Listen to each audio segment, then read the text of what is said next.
우선은 기독교 신앙이라고 하는 것은 인격적인 신앙을 가지고 있는 것입니다. 인격적이라고 하는 것은 무엇을 말하는 것인가?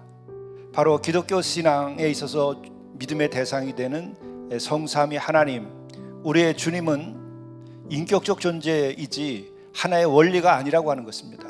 하나님을 그러면 어떻게 아느냐? 내가 내 딸이나 아들을 어떻게 알며 아들과 딸인 우리는 또 어머니 아버지를 어떻게 알죠? 인격적 존재이고 영적 존재이기 때문에 사랑하면 알아요.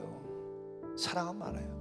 그래서 크고 첫째가 하는 계명이 뭐예요? 내 마음을 다하고 목숨을 다하고 뜻을 다해 주 너 하나님을 사랑하라. 내 이웃을 내 자신처럼 사랑하라. 이것이 전부라 그랬어요. 이게 하나님을 아는 방법이고 인간을 아는 방법이고, 그리고 인간이 인간답게 제대로 살아갈 수 있는 방법이에요. 인격 가운데 가장 높은 인격이 뭡니까? 인격적인 만남 가운데 가장 깊고 높은 인격적 만남은 무엇입니까? 그것을 우리는 사랑이라고 말하는 거예요. 우리 인간적으로 생각하더라도 받아들일 수 없는, 상상도 할 수 없는 그런 것을 하나님께서 생각하셔서 구원의 문을 여신 거예요. 사람의 몸을 입고 이 땅에 오시고, 그리고 또한 우리들이 지은 모든 죄를 스스로 씻기 위하여 대가를 지불한 거예요. 당신 스스로가 피를 흘리고 그리고 고난을 받으신 거예요. 대속적 죽음을 죽은 거예요. 이것이 성경에서 얘기하고 있는 하나님의 사랑이고 주님의 사랑이에요. 그런데 이분의 사랑은 무엇으로 완성이 되는가? 그 무엇으로 구원이 완성되는가? 그것은 부활 사건으로 나타난 거예요. 부활 사건으로. 고린도 전서의 후반부에 가가지고 오늘 바울이 부활에 대해서 말씀하고 있어요. 죽은 자의 부활도 그와 같으니 썩을 것으로 심고 썩지 아니할 것으로 다시 살아나며, 씨앗을 두고 비유적으로도 사용했던 말씀입니다. 그 씨앗이 썩으면 그게 썩는데 결국은 거기서 새싹이 돋는다. 이런 것처럼 예수 그리스도를 믿는 믿음으로 죄 사함 받은 우리들은 우리가 지금 현재 썩을 몸을 입고 있지만 그러나 썩지 아니할 것으로 다시 살아나게 될 것이다. 욕된 것으로 심고 영광스러운 것으로 다시 살아나며, 이것을 세번역은 비천한 것으로 심는데 영광스러운 것으로 살아납니다. 그렇죠. 비천한 것을 주님께 드리는 거예요. 하나님께서 기뻐하시는 것은 뭔가? 상한 심령이라. 상한 심령은 왜 생기죠? 나의 죄 때문에, 나의 부족함 때문에.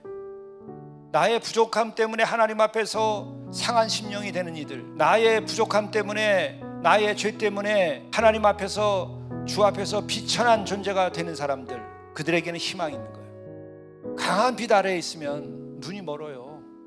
강한 빛 아래에 있으면 내 있는 게 다 드러나요. 내 속에 있는 것까지 다 드러나는 거예요. 하나님의 강력한 영의 빛 아래에 있으면 나의 죄가 다 드러나는 거예요. 그런데 놀랍게도 예수 그리스도의 그 부활의 능력, 그리고 십자가와 그 부활은 그 욕된 것을 영광스러운 것으로 바꿔준다는 거예요. 비천한 것을 영광스러운 것으로 만들어준다는 거예요. 그렇기 때문에 우리는 예수 그리스도의 그 십자가의 보혈, 그것으로 나를 씻을 뿐만 아니라 그 부활의 빛 아래서 우리가 영화롭게 되고 영광스럽게 되어야 되는 거예요. 그러므로 우리는 부활신앙을 통하여서 다시 십자가의 고난과 내가 죄짓고 어둠 가운데 있고 고통 가운데 있었던 그것을 다시 한번 바라다 보면서 우리가 주 앞에서 상한 심령이 되고 주의 자비를 구하고 그 주의 사랑을 구함으로써 전지전능하신 그분이 우리를 사랑으로 구원하는 놀라운 역사에 우리를 참여시켜 주시고 예수 그리스도를 통하여 우리를 하여금 완전한 구원에 이르게 하시는 거죠.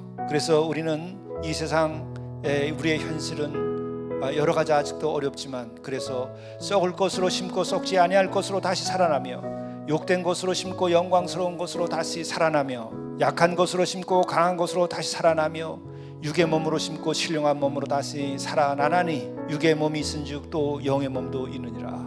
부활체가 되는 거예요. 새로운 존재가 된 것입니다.